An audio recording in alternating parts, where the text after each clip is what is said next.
اللهم صل على سيدنا محمد وعلى آل سيدنا محمد. أعوذ بالله من الشيطان الرجيم. بسم الله الرحمن الرحيم. الحمد لله رب العالمين، والصلاة والسلام على سيد المرسلين وعلى آله وصحبه أجمعين. رب اشرح لي صدري ويسر لي أمري واحلل عقدة من لساني يفقهوا قولي. سبحانك لا علم لنا إلا ما علمتنا إنك أنت العليم الحكيم. ولا حول ولا قوة إلا بالله العلي العظيم. Kitab Faridatul Faraid, muka surat 4, baris yang kelima daripada atas. Muka surat 4, baris kelima daripada atas.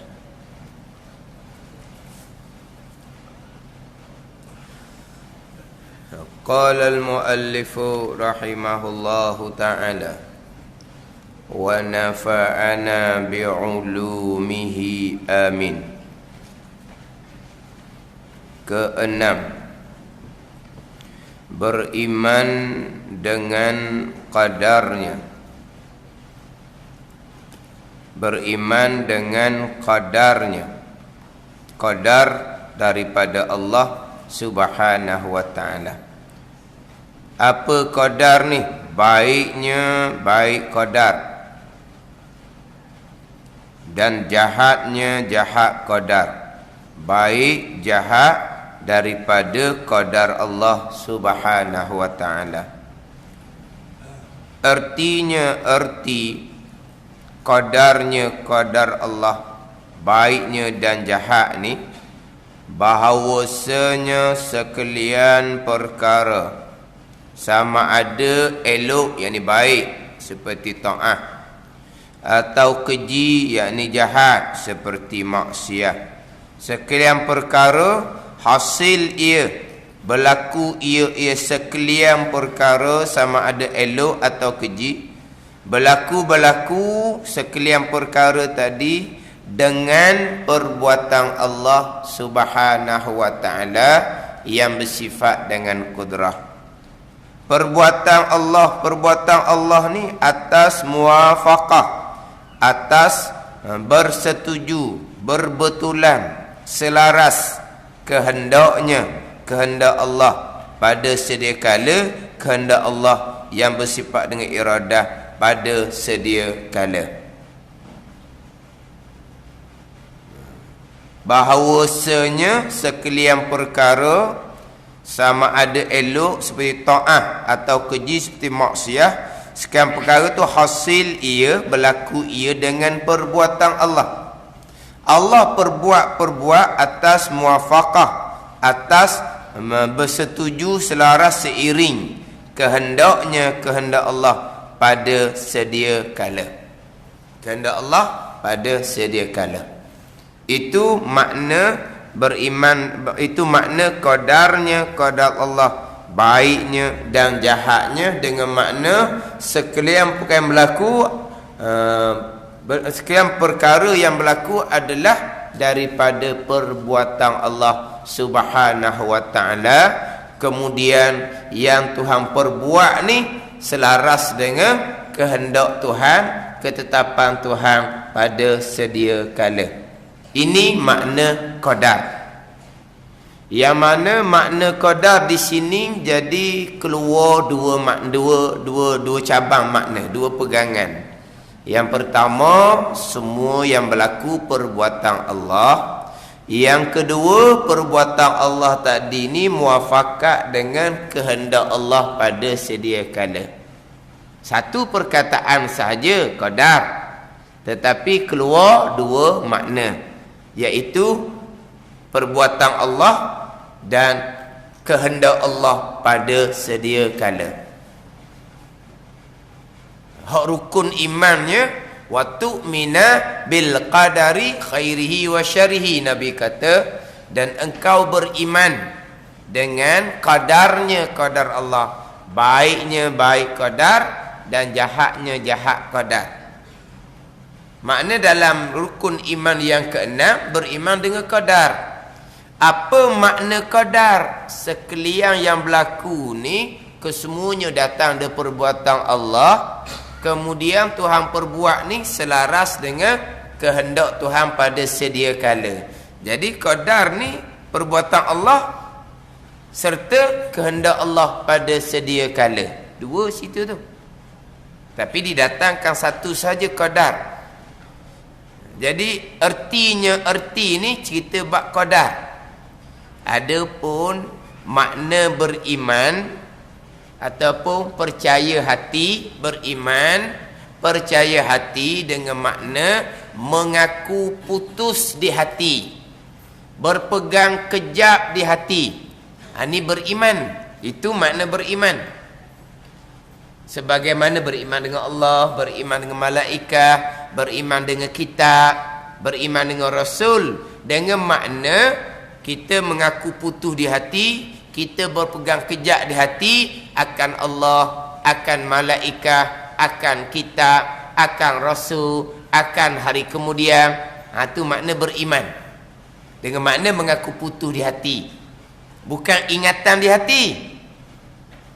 Bukan kata kena ingat di hati akan Allah, kena ingat di hati akan malaikat, kena ingat di hati akan kitab, kena ingat di hati akan Rasul, kena ingat di hati akan hari akhirat. Ada. Ingatan di hati itu bukan pembicaraan di rukun iman. Bukan pembicaraan syariat. Hak ingat di hati ini pembicaraan berkaitan dengan kekuatan dalaman masing-masing. Sama dengan cerita bab perbuatan Allah, kehendak Allah. Bukan mana ingat di hati.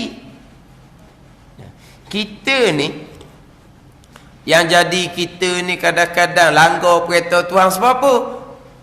Kita lupa akan Allah yang melihat, yang mendengar. Kita lupa akan kiri kanan kita ada malaikat yang sedang catat. Contoh-contoh, masa kita mengumpat, kita ingat tak kiri kanan kita tu ada malaikat yang catat? Ingat dah. Biar catat lagi lah. Tebal nak catat walalah dia. Nak ngumpat juga. Malaikat catat, biar catat lagi nak ngumpat juga. Yang jadi kita mengumpat ni kan lupa akan malaikat yang catat. Tapi kita beriman tak malaikat kiri kanan tu ada yang catat. Kita beriman. Kita mengaku putus di hati. Kita berpegang kejap di hati. Ada malaikat kiri kanan yang catat amalan kitanya. Itu tetap dah. Tapi kenapa kadang-kadang kita melakukan maksiat? Kerana kita tak ingat.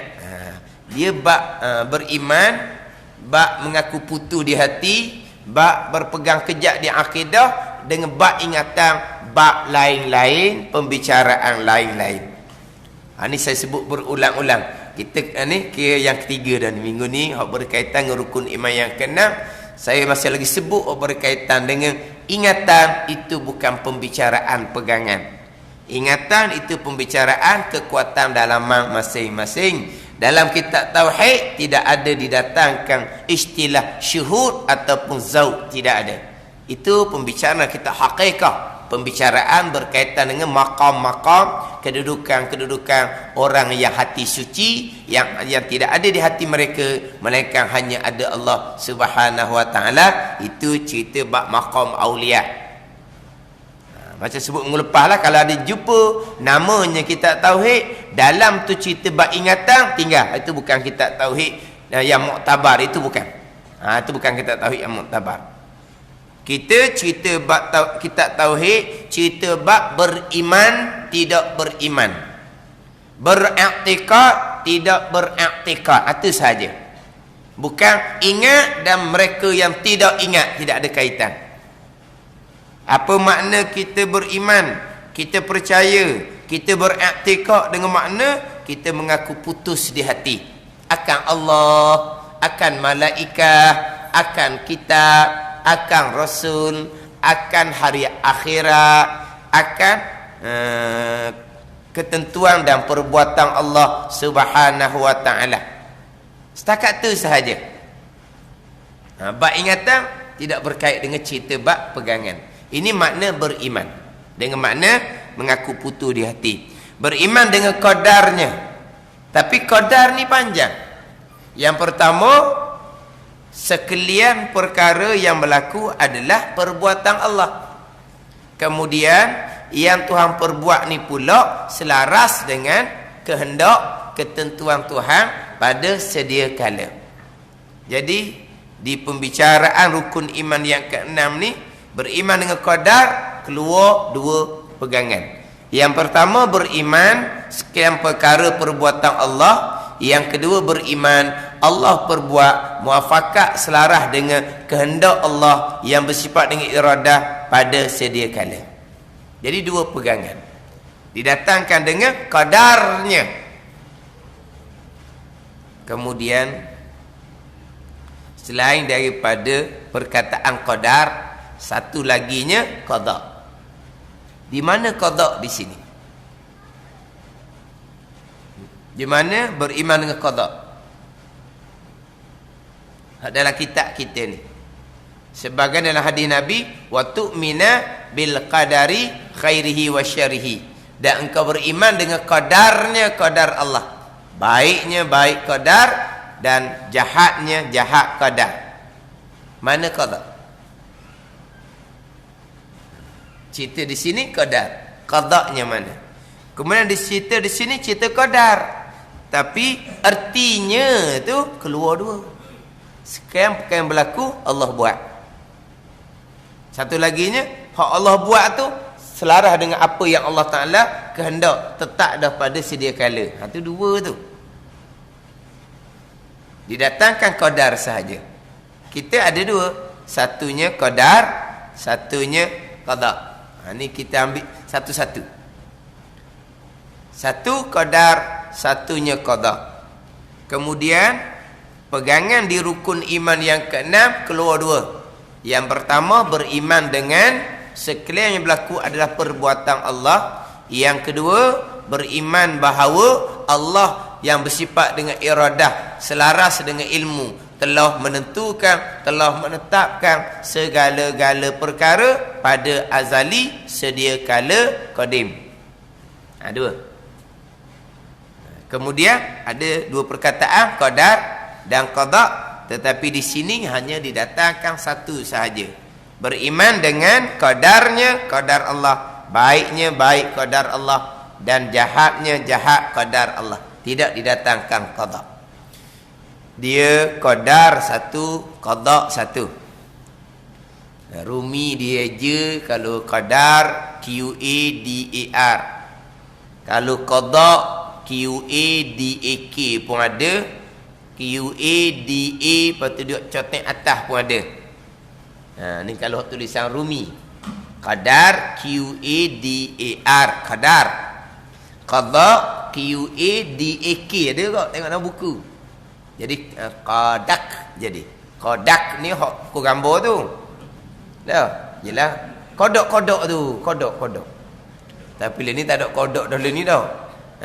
Orang pukul gambar learning, ambil gambar tak ada kodok-kodok dah. Tak ada dah kodok, tak ada jual kedai. Memang tak ada terus lah. Dia ni lah dia ada bulat tu. Ada. Mana kalau ada kilang kok tutup dah jadinya. Tak ada dah. Tu kodok lah. Dan ni kalau kita aja QADAK jadi kodak jadi. Ada setengah dia aja QADA lepas tu dia buat dia cetek atas dah. Tu kalau bunyi qada pun dah. Jadi satu qadar, satu qada. Dia qadar dan qada ni di antara lugah bahasa Arab yang mana didatangkan satu daripada dua perkataan, sama ada didatangkan beriman dengan qadar ataupun sebaliknya didatangkan beriman dengan qada. Didatangkan satu saja. Dia tidak datang dua, beriman dengan qadarnya dan qadanya, tidak. Macamlah kitab kita ni beriman dengan qadarnya. Tak ada qada. Ataupun kita jumpa dalam kitab-kitab yang lain beriman dengan qadanya qada Allah. Tapi dia tidak datangkan dan qadarnya tidak didatangkan. Dia di antara lugah Arab yang mana dua perkataan ni apabila didatangkan satu daripada dua, sama ada qadar saja tanpa didatangkan qada ataupun didatangkan qada saja tanpa didatangkan qadar, dia makna tu kedua-dua masuk ke dalam satu perkataan. Bila disebut kata qadar, di dalam qadar tu makna qadar dan qada. Kalau didatangkan qada, di dalam qada tu makna qada dan qadar. Dia gitu. Adapun kalau didatangkan kedua-dua, beriman dengan qadarnya qadar Allah dan qadanya qada Allah, ataupun beriman dengan qadanya qada Allah dan qadarnya qadar Allah. Jadi qadar makna dia sendiri, qada makna dia sendiri. Dia gitu. Kalau didatangkan satu, kedua-dua makna dua perkataan tadi masuk dalam satu perkataan. Tapi kalau lagi dua, qadar retek, kemudian disusuli dan qada, qadar makna dia sendiri, qada makna dia sendiri. Gitu. Kemudian apa makna qada kita akan cerita kemudian. Ini nak cerita bab perkataan tu terlebih dahulu. Sama beginilah. Islam, iman. Islam lain, iman lain. Islam zahir, iman kepercayaan hati dengan Allah. Islam zahir lah. Terima cara zahir akan perkara agama orang Islam. Iman kepercayaan hati masing-masing dengan agama Allah Subhanahu wa taala. Islam lain, iman lain. Tetapi bila sebut kata orang Islam yang beriman tidak didatangkan. Orang Islam ataupun orang yang beriman satu saja didatangkan. Kalau sebut kata orang Islam, yakni orang Islam yang beriman. Dua makna akan masuk dalam satu perkataan. Tapi kalau didatangkan orang-orang Islam yang beriman, nak mengeluarkan orang Islam yang munafik, yang tidak beriman. Tapi kalau sebut kata orang Islam, tak sebut iman, makna orang Islam yang beriman. Kalau sebut kata orang-orang yang beriman, dengan makna orang beriman ni orang beriman yang Islam. Tapi kalau sebut orang Islam dan juga orang yang beriman, orang Islam ni terima zahir, orang yang beriman ni percaya hati. Dia datangkan satu antara dua perkataan Islam dan iman, datang satu, kedua-dua makna masuk ke dalam satu perkataan. Didatangkan dua suku-suku, kedua-dua makna asing-asing lah, makna masing-masing. Dia kaedah dia izajtama'a aftaraka wa izaftaraka ijtama'a.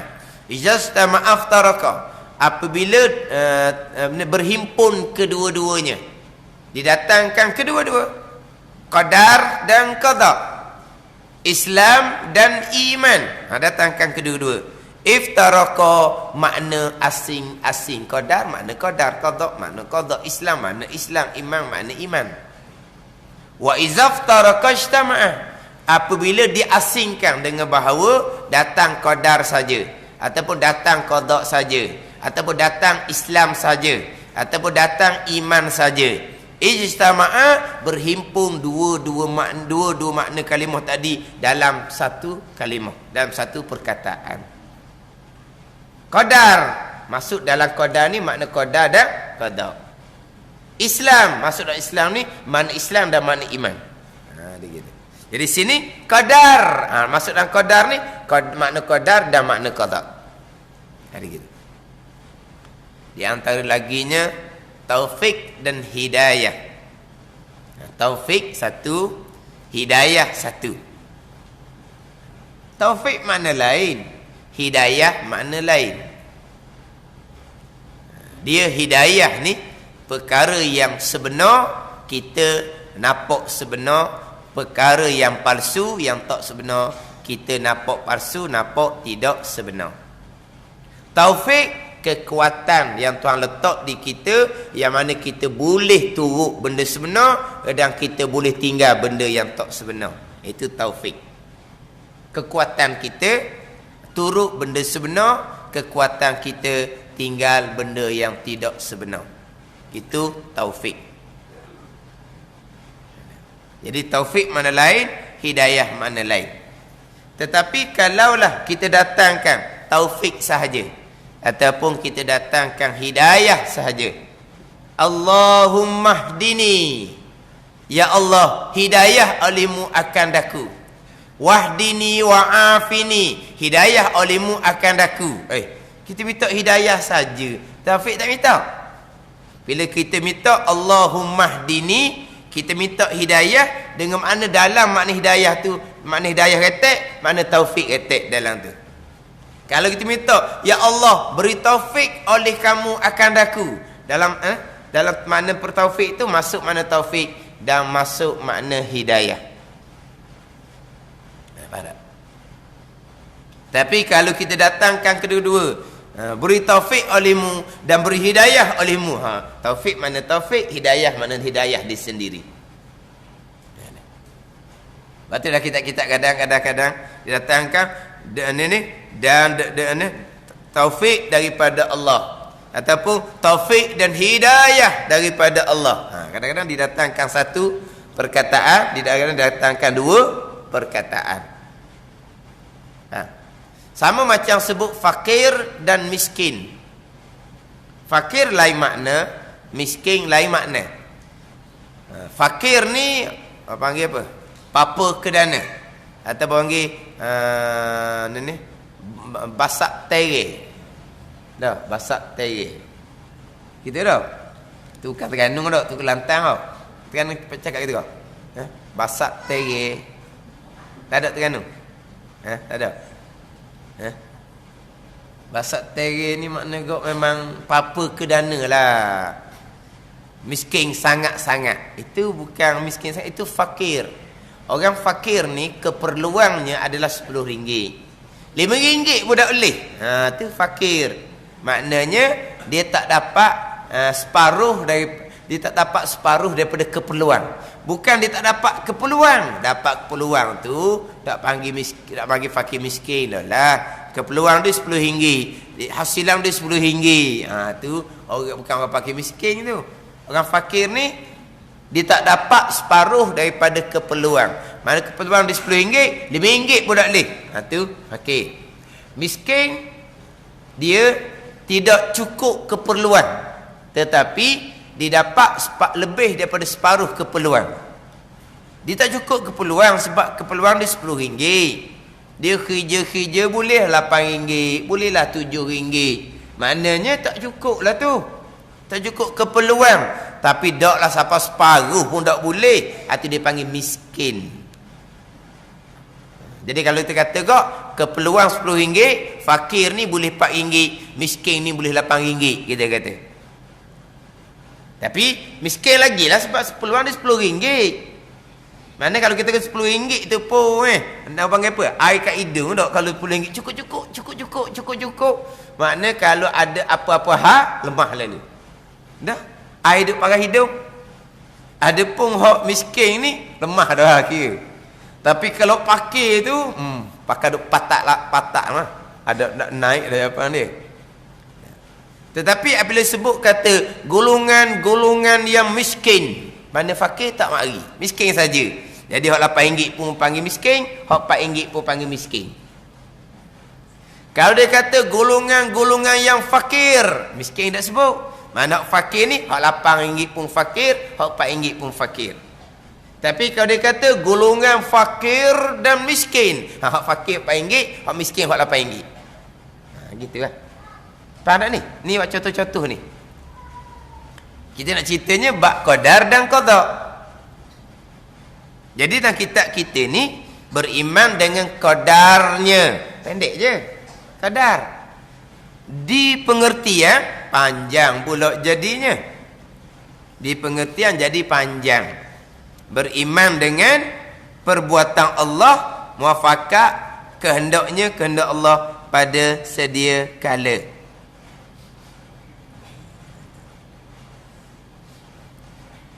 Kalau dalam saya bawa kitab Al-Misbahul Munir, Maknanya mengaku putus dalam hati seseorang. Mengaku putus ni iman.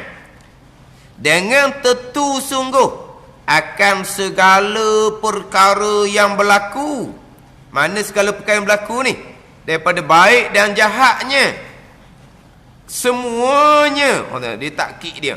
Dengan kehendak Allah Ta'ala. Dan dengan menjadi ia Allah akan dia. Dua tu.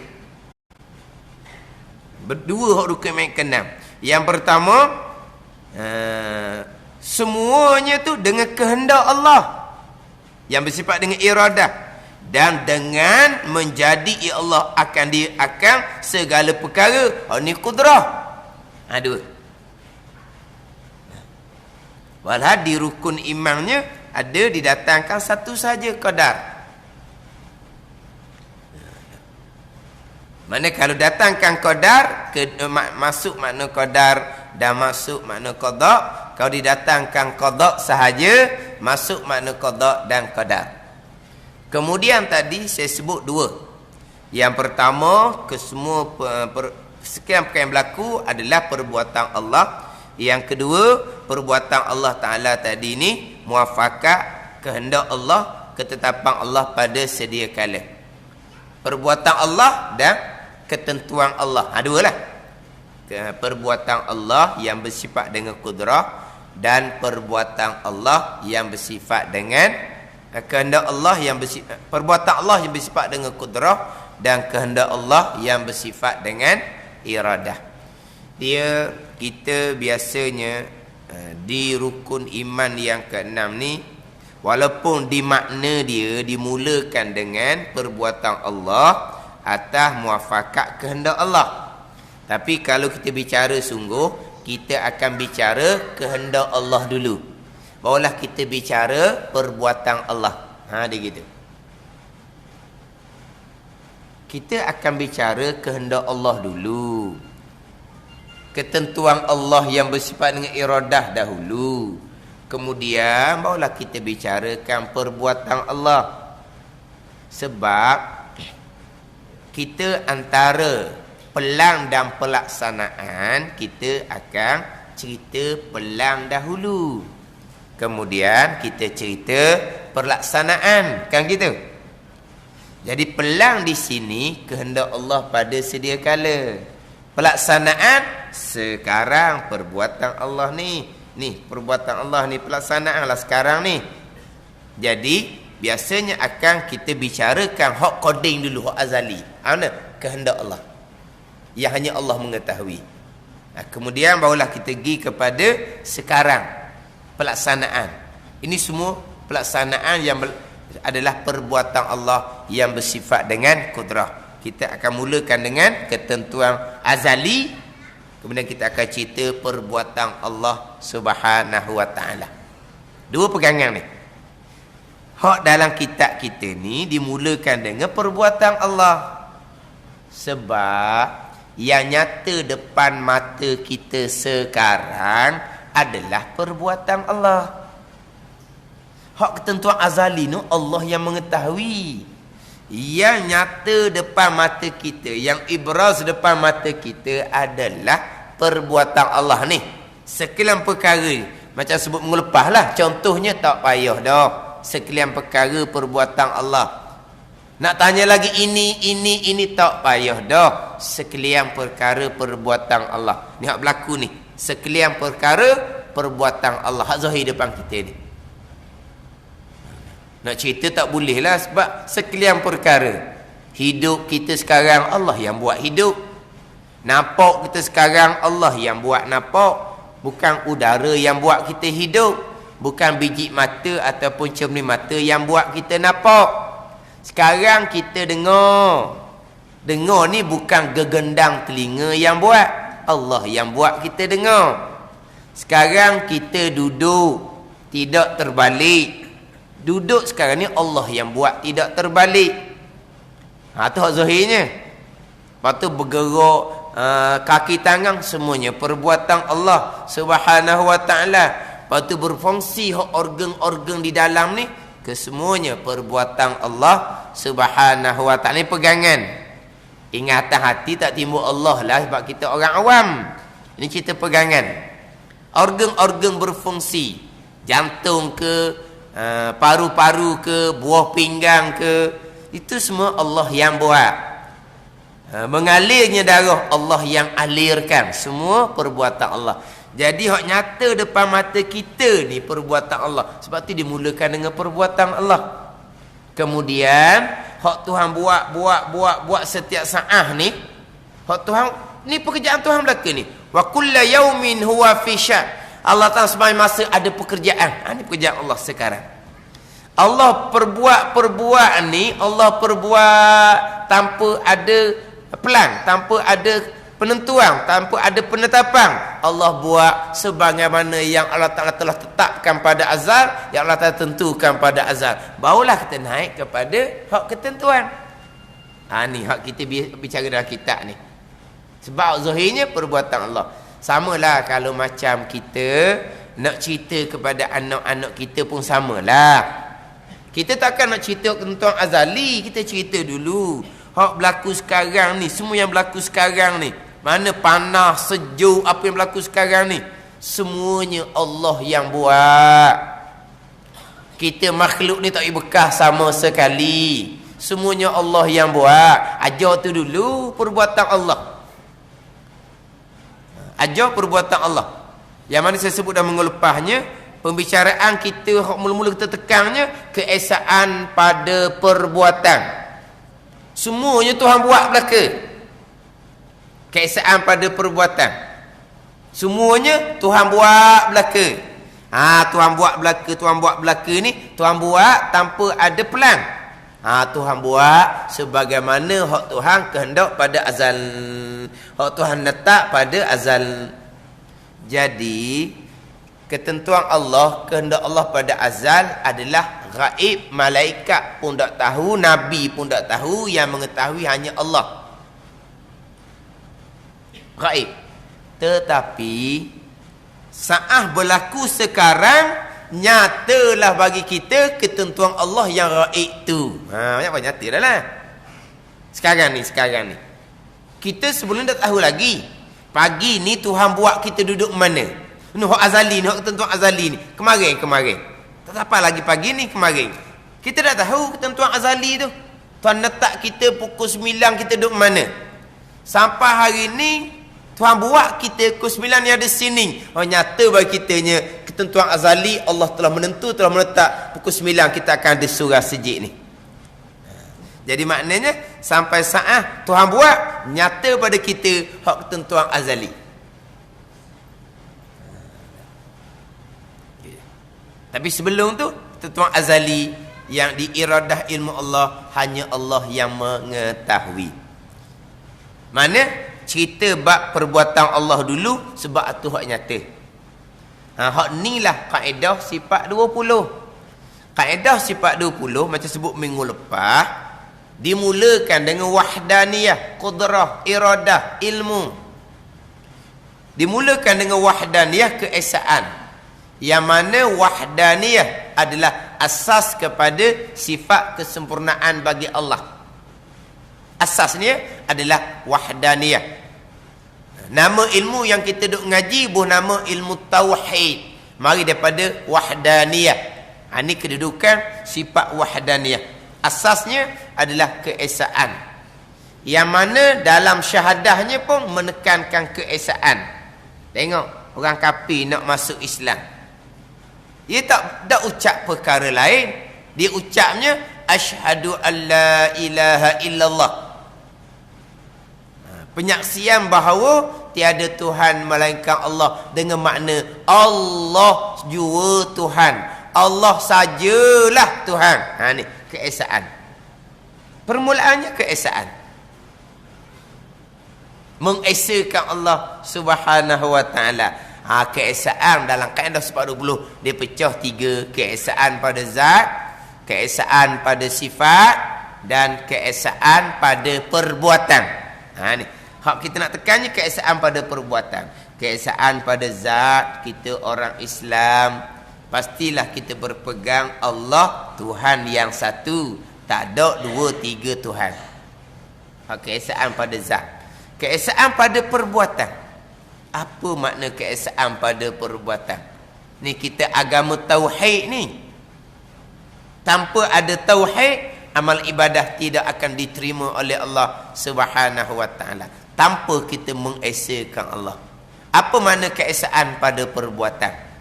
Keesaan pada perbuatan dengan makna kesemua perbuatan yang berlaku adalah perbuatan Allah Subhanahu wa taala. Tidak ada perbuatan yang lain yang berlaku yang bukan perbuatan Allah Subhanahu wa taala. Kalau adalah perbuatan lain yang berlaku yang bukan perbuatan Allah, maka berbilang tukang buat dipanggil kam munfasil pada perbuatan. Kam munfasil pada perbuatan. Mana apa? Selain daripada Allah, ada yang lain yang bekas juga. Tapi yang Allah bekas, hak kerja Allah. Yang lain bekas, kerja dia. Hak Allah ni kerja besar-besar, buat langit, buat bumi. Hak yang lain ni kerja kecil-kecil. Itu panggil apa tu? Kan munfasil pada perbuatan, dengan bahawa yang tukang buatnya bukan hanya Allah Subhanahu wa taala. Ini bukan orang yang mentauhidkan Allah Subhanahu wa taala.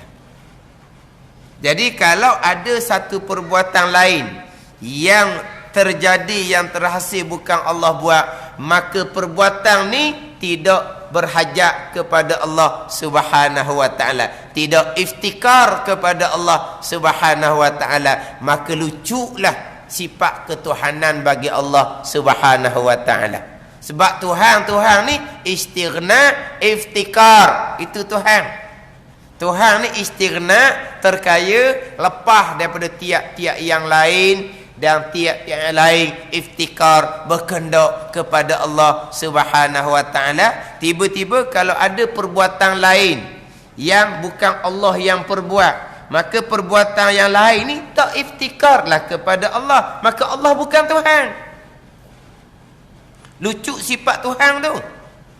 Sebab Tuhan ni mestilah kesemuanya iftikar, berkehendak kepada Allah Subhanahu wa taala. Dengan makna kesemua yang berlaku adalah perbuatan Allah Subhanahu wa taala. Jadi kalaulah perbuatan Allah hanya buat langit, buat bumi, kemudian kecil-kecil ni makhluk yang buat sendiri, maka makhluk tidak berkehendak kepada Allah, sebab makhluk ia bekas sendiri.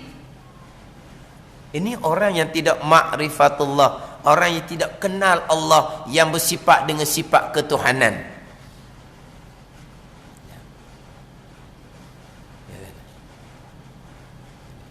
Jadi permulaannya keesaan pada perbuatan. Hak pengajian kaedah sifat 20. Keesaan pada perbuatan. Keesaan pada perbuatan. Tuhan, semua perkara yang berlaku Tuhan buat. Semua perkara yang berlaku Tuhan buat. Tuhan mana yang buat ni? Disusuli sifat 20-nya, sifat yang ketujuh, sifat kudrah. Allah yang bersifat kudrah lah yang melakukan segala-gala perkara. Ni sifat 20.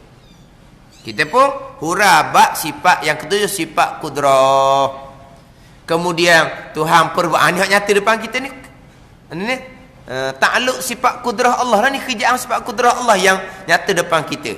Allah perbuat ni muafakat dengan kehendak Allah pada sedia kala. Kehendak Allah mana? Kehendak Allah yang bersifat dengan iradah. Sifat yang ke-8 didatangkan sifat iradah pula. Ni kaedah sifat 20. Kemudian Tuhan kehendak ni, Tuhan kehendak dengan rambang-rambang, dengan gamuk-gamuk, dengan jahil-jahil. Tuhan kehendak selaras dengan ilmu Tuhan. Disuli sifat yang ke-9, sifat ilmu. Ni kalau ngaji molek kaedah sifat 20, insya-Allah kemahlah rukun iman yang ke-6. Kemahlah rukun iman yang ke-6. Sebab tu saya pernah dengar beberapa orang yang mempermain-mainkan kaedah sifat 20, memperolok-olokkan kaedah sifat 20. Dia mentertawa-tawakan sesama murid-muridnya akan kaedah sifat 20. Orang yang seumpama ni, lepas-lepas dah pergi pada rukun iman yang ke-6, memang tak rosak, terpesong. Tak reti dia hukum iman keenam. Dan saya boleh hura sikit sebanyak, terang sebanyak, hak rukun iman keenam ni mari daripada jasa kaedah sifat 20. Tapi ni kalau tengok dari YouTube, memang ada golongan-golongan yang mempermain-mainkan kaedah sifat 20. Orang seumpama ni dia pergi bicara bab rukun iman yang keenam, kadang-kadang pelik-pelik punya huraian. Pelik-pelik dia punya huraian. Kadang-kadang ketentuan jahat pun tak pandai nak hurah. Ketentuan jahat pun tak pandai nak hurah. Berkaitan dengan perbuatan Allah pun tak pandai nak hurah. Ni golongan yang mempermain-mainkan kaedah sifat 20. Mana kita mengaji daripada wahdaniyah, tekan wahdaniyah keesaan pada zat, sifat, perbuatan, tekan keesaan pada perbuatan, kesemuanya perbuatan Allah. Apa tu kemas situ, gi pula pada kudrah, gi pada iradah, gi pada ilmu, kemas lalu. Hak rukun iman yang keenam. Tapi nak ceritanya kaedah sifat 20 dicerita bab perbuatan Allah dulu. Dan kita kalau kita hura pun cerita bab perbuatan Allah, hura kepada anak-anak kita. Dalam kitab ni pun dimulakan dengan hasil ia dengan perbuatan Allah dulu. Atas muafakah kehendaknya kerana Allah pada sedia kala. Tetapi kalau kita pergi pada susunan huraian rukun iman yang keenam, biasanya kita akan mulakan pembicaraan ketentuan Allah, kehendak Allah pada azal, pelan, barulah kita pergi kepada perbuatan Allah, pelaksanaan daripada Allah Subhanahu wa taala. Jadi kita akan huraian kita ni akan mengikut kepada ketentuan dulu, baru pergi kepada perbuatan Allah. Kemudian antara qadar dan qada, qada dan qadar, dua perkataan yang berbeza, makna pun berbeza asing-asing. Kemudian pegangan pula dua, ketentuan Allah pada azal, perbuatan Allah, pelaksanaan Allah yang bersifat qudrah. Ini dua pegangan yang asing-asing. Ketentuan Allah satu pegangan, kita berpegang ke semuanya perbuatan Allah satu pegangan. Kemudian pegangan yang terpesong asing-asing. Ada terpesong dalam bab ketentuan Allah, ada terpesong dalam bab perbuatan Allah. Ketentuan Allah dia tak terpesong, dia terpesong dalam bab perbuatan Allah Subhanahu wa taala. Dia terpesong asing-asing tu. Ada terpesong dalam bab ketentuan, tetapi tidak terpesong dalam bab perbuatan Allah. Ada yang dalam bab ketentuan dia tidak terpesong, bab perbuatan Allah pula dia terpesong. Ini asing-asing ni antara dua pegangan ni. Ada terpesong asing-asing. Cuma antara ketentuan Allah dan perbuatan Allah, qadar qada, qada qadar ni hak mana?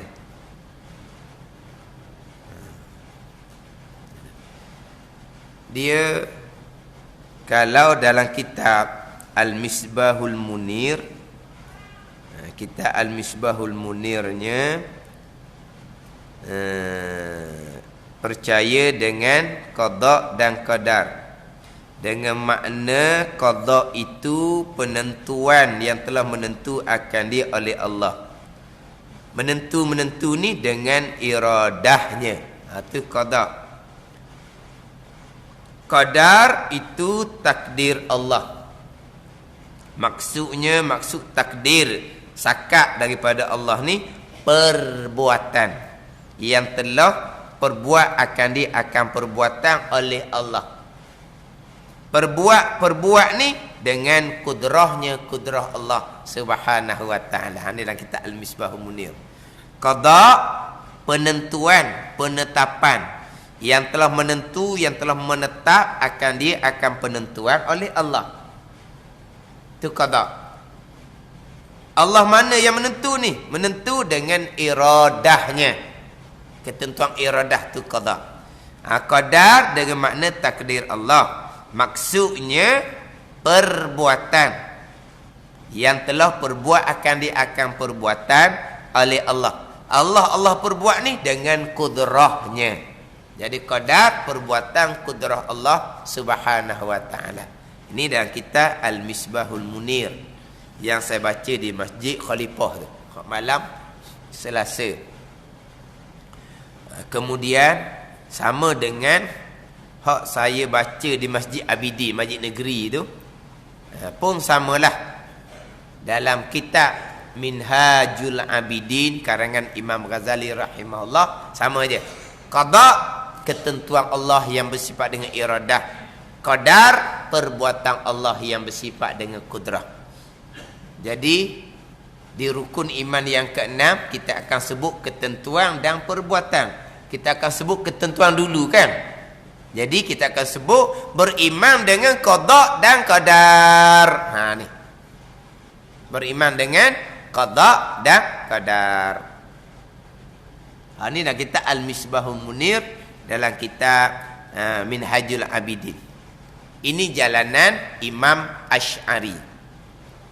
Jalanan Imam Asy'ari yang dituruti oleh kebanyakan ulama adalah jalanan Imam Asy'ari, qada dan qadar. Adapun jalanan Imam Maturidi akas, sebalik. Yang Imam Asy'ari kata qada ketentuan, Imam Maturidi kata ketentuan tu bukan qada, qadar. Yang Imam Asy'ari kata perbuatan Allah tu qadar, Imam Maturidi kata perbuatan Allah tu bukan qadar, itu nama qada. Jadi ketentuan azalinya qadar, perbuatan Allahnya qada. Jalanan Imam Maturidi beriman dengan qadar dan qada. Gitu je. Jalanan Imam Asy'ari beriman dengan qada dan qadar. Jalanan Imam Maturidi beriman dengan qadar dan qada. Dia dari segi bahasa sahaja yang beza. Dari segi pegangan ketentuan Allah, sama ada nama qada ke nama qadar ke, perbuatan Allah sama ada nama qadar ke qada ke, bab pegangan sepakat ahli sunnah wal jamaah. Imam Asy'ari, Imam Maturidi sama sahaja di rukun iman yang keenam, beriman dengan ketentuan Allah dan perbuatan Allah Subhanahu wa taala, sama je.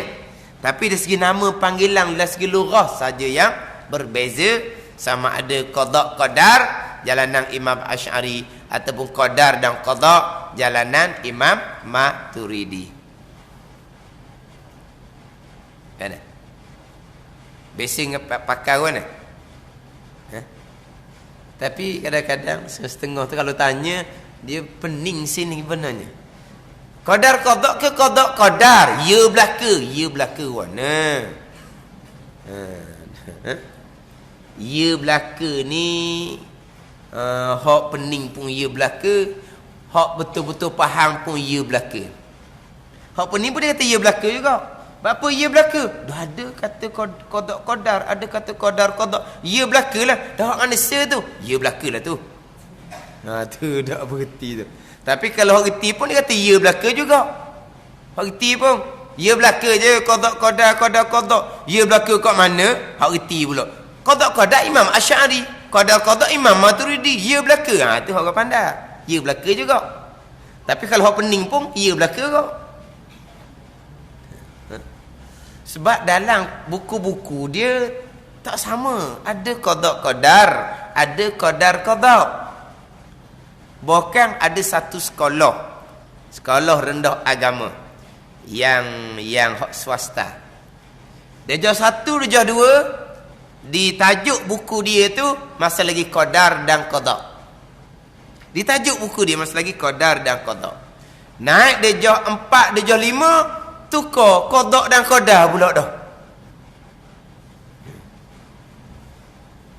Darjah 4 naik qada dan qadar. Darjah 5 qada dan qadar. Darjah 1, darjah 2 qadar dan qada. Sekolah yang sama, derajah je yang lain. Sebab pernah satu ustaz dia mengajar sekolah. Dia kata, ya sungguh saya lama ni duk mengajar, memanglah Satu qada qadar, satu qadar qada. Tak sama dalam buku-buku. Saya pun dia kata keliru juga. Tapi mujur dia kata anak murid tak tanya seorang pun. Tak tanya seorang. Saya ikut je dia kata kalau buku royak qada qadar, saya jawab qada qadar. Kalau buku royak qadar qada, saya jawab qadar qada. Saya pun rasa pelik juga sebab apa jadi tukar gitu. Saya pun rasa pelik. Tapi nasib baik orang ngaji pun tak perasan ke kerana dah tahulah, tak tanya dia kata. Bukan terkadang ini mungkin salah macam nak. Tajuk atas beriman dengan qadar dan qada. Tajuk atas qadar dan qada. Bila sebut kata qadar dan qada, itu jalanan Imam Maturidi. Qadar ketentuan, qada perbuatan Allah sebab dimulakan dengan qadar. Turun di bawah tukar pula dah. Qadar perbuatan Allah, qada pula ketentuan Allah. Di buku yang sama, di muka surat yang sama. Yang bezanya tajuk dengan hak bawah. Tajuk, qadar dan qada. Susun bawahnya, dia letak qada pula depan. Ketentuan azali. Qadar perbuatan Allah. Atas tu tajuk beriman dengan qadar dan qada. Turun bawah, di buku qada pula. Ketentuan azali, qadar perbuatan Allah. Tengok. Ni mungkin dia di ibu pening Cuma kebanyakan ulama mengikut jalanan Imam Asy'ari. Cuma ahli lurah, ahli bahasa Arab, dia panjang bahas dalam bab perkataan ni. Ahli lurah dia panjang bahas bab perkataan ni. Qadar qada ni ada 7-8 makna. Panjang dia bahas dalam bab lurah bahasa Arab. Ada 7-8 makna qadar qada ni. Di kalangan ahli lurah, mereka lebih cenderung kepada pandangan Imam Maturidi. Ketentuan azali qadar. Perbuatan Allah qada. Jadi qadar dan qada. Tapi tak semualah. Hak saya tengok dalam kitab-kitab lama memang qada dan qadar jalanan Imam Asy'ari. Tapi kalau tengok dalam buku-buku baharu, buku-buku yang sekarang, sebahagiannya jalanan Imam Maturidi beriman dengan qadar dan qada. Dia memang lurah dia lebih bersetuju dengan jalanan Imam Maturidi. Qadar ketentuan azali, qada perbuatan Allah Subhanahu wa taala. Saya biasa kalau mengajar, oleh kerana dalam kitab Faridatul Faraid ini tak datang antara dua tu, hak mana qadar qadar ke qadar qada, biasa saya bawa qadar dan qada jalanan Imam Maturidi. Tapi hak saya mengajar di Masjid Khalifah, kitab Al-Misbahul Munir, saya akan bawa qada dan qadar sebab kitab tu tulis gitu. Qada ketentuan azali, qadar perbuatan Allah. Sama saya mengajar di Masjid Abi di Masjid Negeri tu, saya bawa jalanan Imam Asy'ari sebab kitab Minhajnya qada dan qadar. Kitab Minhaj Imam Ghazali qada dan qadar. Saya bawa qada dan qadar. Tapi di sini tak sebut ni. Jadi biasa saya bawa macam hak kita baca yang terdahulu Faridatul Faraid di surah iman kita ni pun qadar dan qada. Jadi kita bawa jalan qadar dan qada. Qadar ketentuan azali, qada perbuatan Allah Subhanahu wa taala.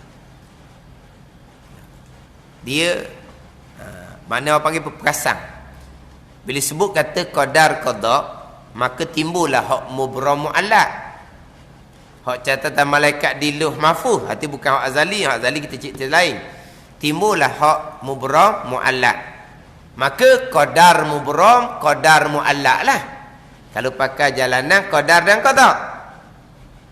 Dalam duk cerita qadar muallaq, qadar mubram adalah mokcik seorang tanya, "Ustaz mokcik duk ngaji lama kening bukan qadar muallaq mubram, qada muallaq mubram," dia kata. Qada. Tu jalanan qada dan qadar. Jalanan Imam Asy'ari, qada ketentuan, qadar perbuatan, timbul muallaq mubramnya hak qada lah. Tapi bila kita bawa jalanan qadar dan qada, jadi mubram muallaqnya qadar lah. Ada tu. Sini pun mustahak juga nak kena tahu. Kalau tidak, kita dia akan jadi pening. Sebab kita mengaji bukan satu guru. Kita mengaji belajar bukan satu kitab. Mungkin ada guru bawa qadar dan qada ataupun qada dan qadar. Mungkin satu kitab satu buku qadar dan qada. Kita pergi baca buku lain pula qada dan qadar. Walau benda tu simple sahaja. Yang bezanya dari segi panggilan. Hak ketentuan azali perbuatan Allah itu akidah Ahlussunnah wal Jamaah. Asy'ari ke Maturidi ke sama je hak betul tu. Yang bezanya apa nama panggilan? Nama panggilan tu beza. Mana kita? Ke berasa lebih paluk, lebih selesa hak mana? Ke kita ni boleh belaka? Boleh belaka tau. Qadar qada ataupun qada qadar. Qadar qada, qada qadar. Cuma ni ketentuan azali dengan perbuatan Allah ni sama ada qadar qada qadar ke qadar dan qada ke, dia tak lari daripada pembicaraan tiga sifat. Qudrah, iradah, ilmu. Sama ada jalanan Imam Asy'ari qada dan qadar tak lari daripada qudrah, iradah dan ilmu, ataupun jalanan Imam Maturidi qadar dan qada pun samalah, tak lari daripada qudrah, iradah dan ilmu. Kena faham tiga ni barulah kemah hak rukun iman kita yang keenam. Kena kemah di qudrah, iradah sampai ke ilmu. Bukan qudrah iradah saja. Walaupun ketentuan dan perbuatan tu iradah dan qudrah. Ketentuan iradah Allah dikena pergi kepada ilmu. Bahkan ada pandangan ketentuan azali bukan ta'alluq iradah, ta'alluq ilmu. Ada pandangan ketentuan azali Allah yang bersifat dengan ilmu, yang menentukan segala-galanya pada azali. Ada pandangan ketentuan azali ilmu. Tetapi antara ketentuan azali iradah ke ilmu ke, iradah pun tandiji qadim, ilmu pun tandiji qadim. Sama je lah dua tu berlaziman. Tandiji qadim macam mana? Ilmu mengetahui sedia kala, iradah menentukan sedia kala. Itu tandiji qadim. Jadi apa yang iradah tentukan pasti ilmu tahu. Iradah tentukan sedia kala, ilmu pun mengetahui sedia kala. Ilmu mengetahui sedia kala, iradah pun menentu sedia kala. Jadi berlaziman antara dua tu. Sebab itulah tak lari daripada qudrah, iradah dan ilmu. Dan kita nak kemah di ketentuan Allah. Kita pakai jalanan ketentuan Allah yang bersifat dengan iradah, kita kena mati di ilmu. Kalau tak mati di ilmu, tak faham bab ketentuan azali. Kemudian pula kita kena faham antara ketentuan azali dengan mengetahui sedia kala tu. Ketentuan sedia kala dengan mengetahui sedia kala. Sebab kadang-kadang di ketentuan iradah Allah ni pun, ketentuan tu kalau dak kemah molek, di ketentuan tu salah dah. Ketentuan Allah dengan mana Allah menentu. Tapi Allah menentu ni bukan Allah netak, bukan Allah mutu. Dah apa mana ketentuan kalau tak netak tak mutu? Allah tahu. Allah tak netak, Allah tak mutu, Allah tahu saja. Dia tak boleh nak beza antara iradah dengan ilmu. Jadi makna Allah netu tapi bukan mana netak mutu. Jadi kalau kita cakapan kita pun tak kena dah. Kita netu apa makna netu? Tahu. Kalau tanya kita dah kan? Netu tak lagi? Apa makna netu? Netak mutuh lah. Cuma kita netu, netak dengan tahu ni dia tahu dulu. Hak Tuhan qadim belaka. Netu pun sedia kala, tahu pun sedia kala. Adapun kita netu dengan tahu lain-lain. Tapi kita netu dengan tahu, kita mari tahu dulu. Lepas tahu ada maklumat cukup, macam mana? Netu kat mana? Netak kat mana? Mutuh kat mana? Sebab maklumat jelas dah kan? Kita katanya menetu tak lagi, memutuh lagi. Tak warning, tak apa jelas, tak apa tahu. Kita biasa nak netu, nak mutuh, kita kena mari ilmu dulu. Itu kita. Tapi nak tahu, nak oyaknya, netu dengan tahu dua perkara yang berbeza. Netu dengan tahu dua perkara yang berbeza.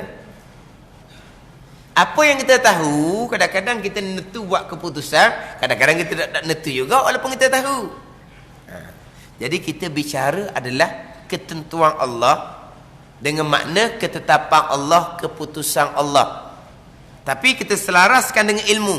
Apa yang Tuhan netu, apa yang Tuhan letak, apa yang Tuhan mutuh, selaras dengan apa yang Tuhan tahu. Pergi situ. Apabila Tuhan tahu segala-gala, menentu pun segala-gala. Apabila Tuhan tahu sedia kala pada azal, menentu pun sedia kala pada azal. Kita nak ke situ je. Bila ilmu mengetahui segala-gala perkara mungkinun, perkara harus, maka iradah pun menentu segala-gala perkara harus. Kita nak situ je. Tapi netu dengan tahu perkara yang berbeza. Netu iradah, tahu ilmu. Kita duk cerita ni bab ketentuan Allah. Innama amruhu iza arada syai'an ay yaqula lahu kun fayakun. Innama amruhu iza arada, sesungguhnya pekerjaan Allah apabila menghendaki oleh Allah. Iza arada, iradah, bila menghendaki oleh Allah, bukan bila tahu. Tapi apa yang Tuhan kehendak, pasti Tuhan tahu. Itu je. Jadi kita memang kena regu antara iradah dengan ilmu. Ketentuan Allah selaras dengan pengetahuan Allah. Pengetahuan Allah segala-gala, ilmu pun menetu pun segala-gala. Tahu Allah ni sedia kala, netu Allah pun sedia kala. Ini selaras dua ni, antara iradah dengan ilmu. Jadi insya-Allah lah kita bicara antara dua pegangan ketentuan Allah yang bersifat dengan iradah dan perbuatan Allah yang bersifat dengan kudrah. InsyaAllah kita mulakan dengan ketentuan Allah yang bersifat dengan iradah yang selaras dengan ilmu Allah subhanahu wa ta'ala. Wallahu a'lam. Ini minggu ketiga.